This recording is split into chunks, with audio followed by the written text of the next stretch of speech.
ফিলিস্তিনে মুসলিমদের উপরে ইসরায়েলি দখলদার বাহিনীর নৃশংস গণহত্যার বিরুদ্ধে বিশ্বব্যাপী হরতালের কর্মসূচির সাথে সংহতি জানিয়ে ঝালকাঠির নলছিটিতে সোমবার 7 মার্চ সকাল 11টায় বিক্ষোভ মিছিল করেছে ইসলামী আন্দোলন বাংলাদেশ নলছিটি উপজেলা শাখা।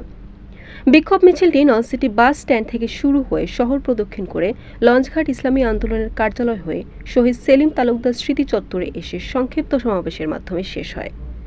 সমাবেশে বক্তব্য রাখেন ইসলামী আন্দোলন ঝালকাঠির প্রধান উপদেষ্টা ডক্টর সিরাজুল ইসলাম সিরাজি, ইসলামী আন্দোলন নলছিটি উপজেলার সভাপতি মাওলানা শাহজালাল হোসাইন জিহাদি, সাধারণ সম্পাদক মাওলানা মাইনুল ইসলাম, মাওলানা আব্দুল কুদ্দুস, মডেল মসজিদের খতিব মাওলানা আতিকুর রহমান প্রমুখ।